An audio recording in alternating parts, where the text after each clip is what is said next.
Have you had a time when you were told your child hit another child? Maybe it's by a teacher or a friend or another child perhaps.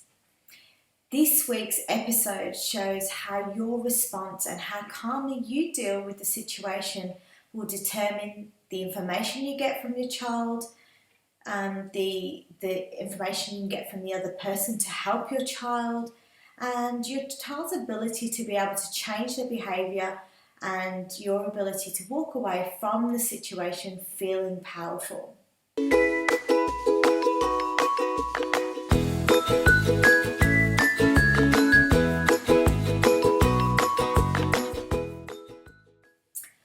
So, you've just been told you're beautiful, heroic, wouldn't hurt a fly child has just hit another child by his school teacher.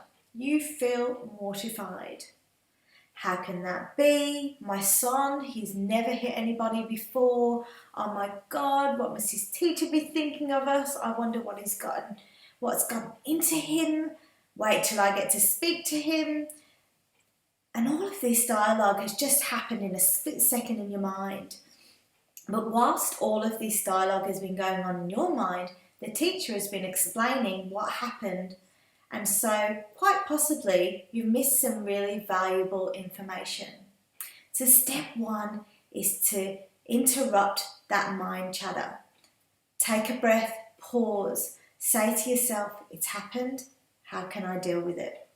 This will help calm you down for step number two, which is ask questions of the teacher to get a full picture of what happened.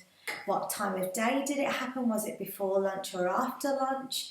Perhaps it was something in variable in the food. What happened just before he hit the child? What did the other child do or say just before he was hit, if anything? Who observed it, and can they explain what they think happened? Has it happened before at school? Maybe this is a repeat behaviour. Has there been any other unfavourable behaviours recently? If yes, when did this start? This will help you to map out what happened and have a more considered response, both with the teacher and your child.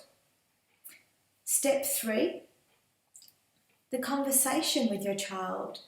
So speak in line with your values. So for me, I said to my son, it's not okay to hit. When you feel like you want to, use your words or take a few minutes to calm down somewhere else before you respond. Again, step one is going to be critical here to stop that mind chatter. If your mind is spiraling out of control, you'll not be able to ask any of these questions to elicit a response and to be able to create a strategy that will help your child the next time this happens, if it does. So it's really important. You can then go on to ask your child some questions to explore this. So just by you asking, he already feels heard and will be more willing to open up. So it's really important to use a neutral tone when you ask.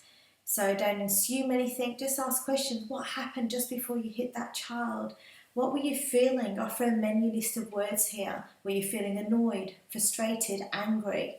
Ask what they already tried to stop the behaviour.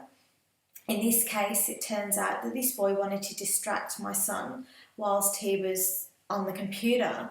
My son had asked him to stop, but he didn't, and as 6-year-olds do. So agree on how he can handle it next time with your son. So perhaps say stop again. If it doesn't work, then take a few minutes to calm down. Choose how to behave. So for example, you might say something differently, make a joke out of it, for example. That's so funny when you speak like that. Or explain to the teacher what is happening. Then let the teacher deal with it. Or get up and walk away. It will help to elicit that strategy. So notice how by doing these 3 steps, you can feel much more powerful in this, and your child can too. So that's it for this episode of Hoogie TV.